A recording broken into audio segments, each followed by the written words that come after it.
Bem-vindo ao Cumbuca da Fé, nosso canal que foi criado pensando na leitura que faremos de alguns livros para te ajudar na caminhada com Deus e espero contribuir com algumas experiências e também melhorar o entendimento a respeito de algumas doutrinas que a gente tem deixado passar muito batido, nesses últimos anos. É uma experiência própria de que existem muitos ensinos que a gente recebe na igreja que às vezes não são assimilados como deveriam ou são entendidos de forma muito superficial, de maneira que a gente acaba deixando de viver coisas mais profundas em Deus por falta de um entendimento correto das coisas. Nesse primeiro Cumbuca, o livro que eu propus analisar e a gente fazer a leitura é esse aqui, Graça Transformadora, do pastor Luciano Subirá, da comunidade Alcance de Curitiba. Ele é autor de vários livros e esse foi um que realmente me ensinou muito a respeito da graça e de como que a graça de Deus opera na nossa vida. Foi muito impactante em muitas coisas que eu entendi, que eu aprendi e que eu pude colocar em prática. Então, foi o primeiro livro escolhido para fazer esse Cumbuca. Hoje vamos estar falando do primeiro capítulo, que ele fala a respeito do entendimento correto da graça, a importância disso. E é interessante ele já começar falando disso, porque a ideia do livro como um todo é ele falar de vários aspectos da graça, de como a graça opera na nossa vida. O entendimento geral que a gente tem dentro das igrejas, de uma maneira geral, talvez até superficial, é de que você foi salvo pela graça e ponto final. Nós não devemos nos vangloriar por nenhum tipo de mérito diante de Deus pela salvação. Deus nos salvou de graça. Isso todo mundo entende. Mas parece que a graça para por aí. Parece que não existe algo mais que a graça opera pela nossa vida ou na nossa vida. Então, nesse livro, ele traz essa ideia de que a graça ela é muito mais do que isso. Ela transforma a nossa vida. Ela transforma o nosso viver, ela transforma o nosso comportamento, ela transforma os nossos valores, os nossos desejos, ela transforma realmente o interior da nossa vida, a nossa alma, de maneira que a gente possa viver uma vida mais plena em Deus. Então, no primeiro capítulo, ele já fala a respeito dessa questão de ter um entendimento correto de como que isso é importante. O título do capítulo é exatamente esse, o entendimento correto, e ele dá uma frase de abertura que diz assim: de fato, as maiores necessidades na teologia se dão pelo fato de não entendermos a graça de Deus. J. Parker. E ele fala muito sobre isso no decorrer do livro todo. Então vamos começar aqui no primeiro capítulo, que ele já no início deixa muito claro que nos dias de hoje a gente tem vivido um problema muito sério com relação a essa compreensão e entendimento que a gente tem a respeito da graça. E essa deficiência de entendimento tem feito com que muitos deixem de frutificar aquilo que poderiam frutificar diante de Deus, ter uma vida realmente gerando frutos visíveis, para os outros membros da igreja e para você mesmo. Uma frase que ele coloca é: hoje em dia não somos apenas salvos pela graça, mas também paralisados por ela. E eu concordo muito com essa frase. Durante muitos anos eu ouvi em muitas pregações na igreja de uma maneira geral uma abordagem de que nós fomos salvos pela graça, não estamos mais debaixo da lei, então não temos mais essa obrigação de cumprir a lei, porque a lei ficou no passado e agora nós estamos debaixo da graça, então está tudo certo. Isso meio que paralisa a nossa vida, como se a gente não precisasse fazer mais nada. Mas não é bem assim que as coisas funcionam e não é muito bem assim que a graça opera, né? Então ele já começa falando a respeito disso, ter o entendimento correto de como que isso é importante. Então ele começa explicando a relação que existe entre frutificação na vida cristã e ter o entendimento correto da graça. O texto que ele usa, carta aos Colossenses, no capítulo 1, verso 3 a 7. Vou dar uma lida aqui, não no verso todo, no trecho todo de 3 a 7, mas só o finalzinho que é importante para a gente, que já diz assim: esse evangelho está produzindo fruto e crescendo em todo o mundo, assim como acontece entre vocês, desde o dia em que ouviram e entenderam a graça de Deus na verdade. Isso vocês aprenderam de Epáfras, nosso amado conservo, e em relação a vocês, fiel ministro de Cristo. Então, ele destaca um ponto interessantíssimo aqui, que eles estavam frutificando e o evangelho estava crescendo no mundo todo, mas isso teve um ponto de partida, desde o dia em que duas coisas, vocês ouviram e entenderam a graça de Deus na verdade. Então, ouvir nós temos ouvido muito, mas entender, realmente esse entendimento não tem sido aprofundado, e isso tem roubado essa frutificação. Isso é a expressão que ele usa, né? Tem roubado a frutificação de muitos porque dessa falta de entendimento. Então, nesse texto, ele parte para 3 pontos principais que ele já comenta, 3 fundamentos da importância desse entendimento na graça. Um é a ênfase na frutificação. Então, os colossenses eles tinham um compromisso com a fé em Jesus, amor por todos os santos, e o evangelho estava produzindo frutos. Havia uma ênfase nessa frutificação. A segunda coisa é que essa frutificação ela vinha de um entendimento correto que eles tinham a respeito da graça. O texto diz, desde o dia em que ouviram e entenderam a graça de Deus na verdade. A compreensão deles foi a base para esse desenvolvimento. E a terceira coisa que ele destaca é que o entendimento que eles tiveram estava ligado a uma instrução que eles receberam. Não veio de qualquer forma, não veio por uma revelação, não foi assim. Eles foram instruídos na graça. E o texto diz assim, isso vocês aprenderam de Epáfras, fiel ministro de Cristo. Então ele vai trabalhar nesse capítulo esses 3 pontos, falando a respeito da ênfase na frutificação, a frutificação que vem do entendimento, e esse entendimento que não vem de qualquer forma, alguém precisou ensinar.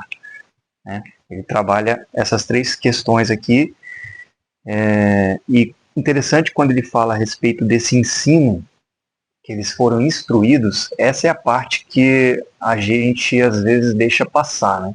A gente ouve, a gente prega nos púlpitos, ouve muitas mensagens, mas uma instrução mais precisa a respeito do ensino realmente carece, e a gente tem ouvido muito pouco. Então, ele trata muito dessa questão aqui já nesse primeiro capítulo, de ter esse entendimento correto, e alguém precisa ensinar. Né? Vamos seguir aqui. O que mais que ele destaca? Ele usa uma frase de Tony Cook que diz assim, a importância e o valor de uma doutrina podem ser medidos pela ênfase que a Bíblia dá a eles. E eu já ouvi essa frase algumas vezes, é interessante isso, porque quando a Bíblia fala demais no mesmo assunto, é porque aquele assunto é muito importante. A Bíblia fala de muitos assuntos de muitas maneiras, mas quando ela bate na mesma tecla, do início ao fim, de várias formas, na vida de várias pessoas, em vários momentos, é porque aquilo é muito importante. E o assunto da graça é um desses assuntos que a Bíblia fala muito, então é importante a gente realmente entender. A graça ela é central em toda a palavra de Deus, né? Vamos continuar aqui. Ele cita alguns exemplos interessantes. Quando ele fala de Epáfras, que Epáfras foi um fiel ministro de Cristo, tudo que está na Bíblia a gente sabe que não está por acaso. Então, essa palavra fiel que ele usa, fiel ministro de Cristo, há uma importância que Deus deu para quando o texto foi escrito de chamar ele de fiel. E o assunto que Paulo estava escrevendo aqui era sobre a graça, eles terem o entendimento correto. E ele chamou ele de fiel. É interessante isso, porque ele foi fiel na mensagem da graça que ele precisava ensinar e pregar. As pessoas que ouviam precisavam entender, e ele precisava ser fiel nisso. E é muito interessante entender o que é hoje fidelidade na pregação da palavra de Deus, porque muitos têm sido levados a pregar uma palavra que é agradável a todo mundo que ouve. Você tem sido levado a pregar o que multidões adoram ouvir. Então, você tem momentos que a igreja está lotada, são grandes eventos, são mega eventos produzidos, e a mensagem que se vai ouvir ali não é uma mensagem de confrontação de pecado, não é uma mensagem que vai acusar ninguém, que vai deixar ninguém acuado, mas é justamente o contrário, é uma mensagem que vai tentar botar todo mundo para cima, uma mensagem positiva, uma mensagem que Deus vai te dar vitória esse ano, é o ano da virada, é o ano... Então, esse tipo de mensagem, não que Deus não vá fazer isso, né? Sempre a gente pontua, mas tomar só esse viés dessa mensagem positiva, todo culto, toda reunião, toda pregação, acaba trazendo esse entendimento completamente torto a respeito de como que a graça de Deus opera na nossa vida. Eu tive uma experiência recente com relação a isso, até comentei com a minha esposa, de que a gente ouviu uma mensagem em que foi nesse teor, né? Foi nesse teor de uma mensagem muito positiva. Era um texto em que Deus prometia grandes bênçãos ao povo de Israel. Foi um texto do Velho Testamento. Mas a mensagem, o foco da mensagem foi todo esse. A bênção que Deus daria. A bênção que Deus ia dar, a bênção que Deus ia desprender, a bênção que Deus ia estender as mãos e prosperar. Mas aí eu comentei com ela o seguinte: a gente tem que ser um pouco mais honesto com os textos na Bíblia quando a gente lê e quando a gente prega. E aquele texto em que aquele irmão havia pregado, ele havia enfatizado totalmente o lado da bênção. Mas ele não leu e não enfatizou nem um pouco o que precedia aquilo que a bênção que Deus daria depois. Havia um pré-requisito para a bênção chegar. E o pré-requisito era arrependimento, se arrepender com pano de saco e cinza, converta-se o vosso sorriso em choro e pranto. Então Deus queria que o povo se voltasse para Ele com arrependimento sincero dos seus pecados, houvesse uma transformação de vida, e depois daquela transformação de vida, Deus prometia aquela bênção. Quando a gente toma só a parte da bênção do texto e prega, a gente está tomando um viés extremamente perigoso para uma pregação na igreja. Por quê? Porque as pessoas que estão ouvindo estão tomando aquilo como uma verdade absoluta, porque a palavra de Deus está sendo lida. Então, quando eu prego nesse viés, e aquela pessoa toma aquela palavra sobre si, e ela crê naquela verdade, e ela passa a viver crendo naquilo, ela espera firmemente que Deus vai operar aquelas bênçãos. Mas não era isso que o texto estava dizendo. O texto tinha um pré-requisito. Se aquele pré-requisito de arrependimento, de mudança de vida, de transformação não fosse feito, não tinha bênção. Então uma pessoa, quando ela vai para a igreja e não tem essa visão, essa experiência com Deus ao longo de muitos anos, ela facilmente é enredada ali, enganada de certa forma por um texto que não é uma promessa que Deus deu a ela, porque ela não se arrependeu, ela não mudou de vida, ela não transformou seu caminho, ela não fez nada daquilo.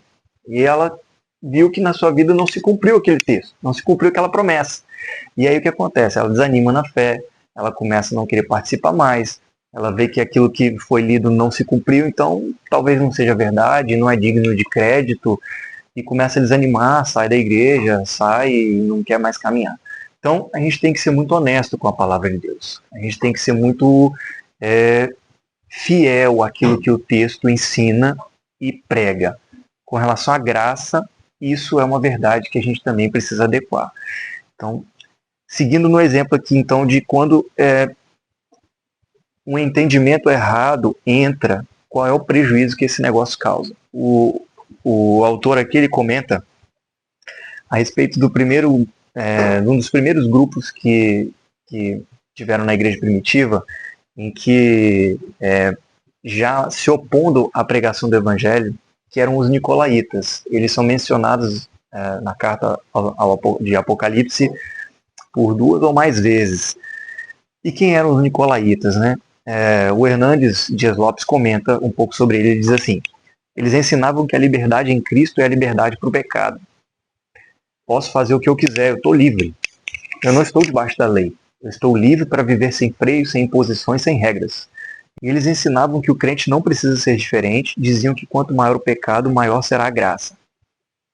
Olha só como é sutil a coisa, porque o texto diz que existe um texto da passagem da palavra de Deus que diz assim: onde abundou o pecado, superabundou a graça. E é verdade isso.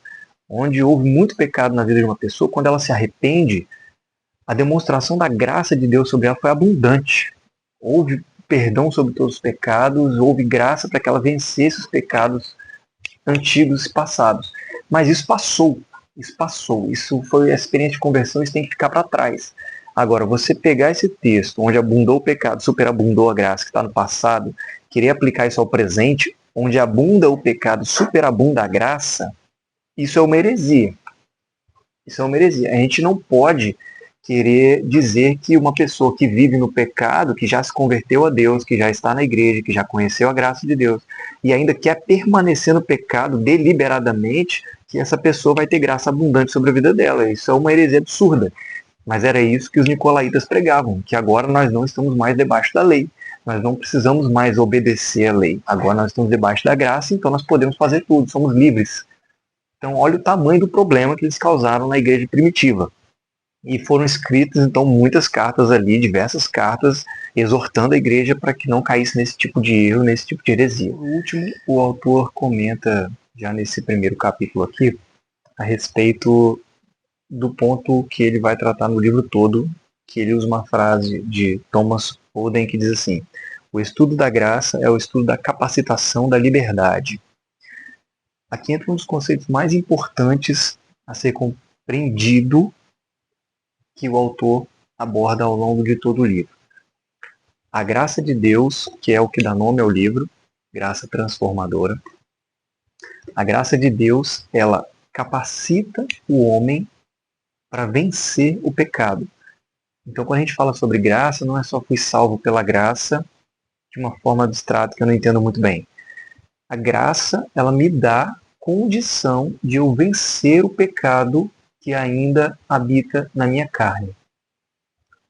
No Velho Testamento, essa graça dessa manifestação dessa forma, ela ainda não havia sido derramada, mas no Novo Testamento, após morte e ressurreição de Jesus, essa graça foi dada a todo aquele que confessa o nome do Senhor, se arrepende dos seus pecados e crê em Jesus. Nós recebemos da parte de Deus uma graça, um poder, e isso vem do alto, é de Deus, que me dá a condição de vencer o meu pecado. Então, aquela frase que a gente ouve muito assim, eu sou assim mesmo, eu sou um pecador, eu peco todos os dias, eu peco todos os momentos, em pensamentos, palavras e obras. Não é isso que é o ensino do Novo Testamento a respeito de um crente em Jesus. Que nós ainda temos pecado, é verdade, nós pecamos, mas o pecado ele é uma falha, ele é um ponto fora da curva, ele precisa ser evitado ao máximo na vida do crente, na vida do servo de Deus. E isso é alcançado pela graça de Deus. A graça te dá e me dá também condição de vencermos o pecado que está lutando contra nós. Então, eu não tenho a desculpa de eu sou pecador, eu sou assim mesmo. Existe sobre nós a operação de uma graça que nos dá condição de vencermos esse pecado. Então, isso faz com que nós nos tornemos extremamente responsáveis pelas coisas que nós ainda fazemos, né? Não há desculpas mais diante de Deus de que nós somos pecadores e não conseguimos vencer. Deus nos deu graça para isso. Então ele vai tratar muito a respeito disso nesse livro, e é muito interessante como ele trata isso. Ele vai falar a respeito de frutificação, né?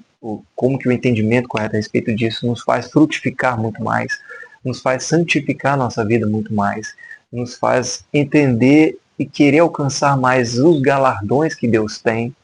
Ele vai tratar isso ao longo de todo o livro, vai tratar desde o início, né? É interessante até a forma como ele trata isso, porque ele fala que vai tratar cronologicamente. Então, no primeiro capítulo agora a gente comentou apenas sobre ter um entendimento correto da graça, mas no livro como um todo ele aborda desde o início da Bíblia até o Novo Testamento, desde antes da lei, ele separa os períodos e as dispensações para falar como era a manifestação da graça e como que surgiu a necessidade dela no Novo Testamento. Por que não veio antes, por que veio agora, qual que era o projeto de Deus? Eram dois projetos, um Velho Testamento e o outro Novo? Não. E ele vai explicar isso muito bem. É muito interessante como ele avança. Então, nos próximos capítulos, ele vai começar falando antes da lei, do período da lei, depois da lei, período da graça, e a gente vai entender como que a graça de Deus realmente se manifesta na nossa vida e como que o entendimento correto sobre ela tende a gerar em nós uma frutificação de vida muito maior. Se você se interessou pelo assunto, se você quer continuar se aprofundando no conhecimento da graça de Deus, fazendo com a gente a leitura desse livro, que eu recomendo muito, Graça Transformadora, minha sugestão é, se você puder, faça a leitura do livro, né, nas próximas semanas ou quando você puder. Faça a leitura de todo o livro, acompanhe a gente no canal, comente aquilo que você achou, comente os pontos importantes que você viu, comente os pontos que você acha que vai destacar, comente as suas experiências com Deus, coisas que você viveu em Deus depois que você entendeu a graça, ou tiver algum assunto relacionado à graça de Deus, como que o Senhor manifestou graça sobre a sua vida. Esteja livre para participar com a gente desse Cumbuca. Nesse primeiro livro eu vou estar fazendo a leitura dele todo sozinho, mas a ideia é de que em tempos futuros aí, se o Senhor nos permitir, que a gente faça isso em grupo, como o Cumbuca realmente é. Se você achou que esse conteúdo é interessante, relevante para você, curte, compartilha, participe com a gente nos próximos capítulos do livro Graça Transformadora. Que Deus te abençoe.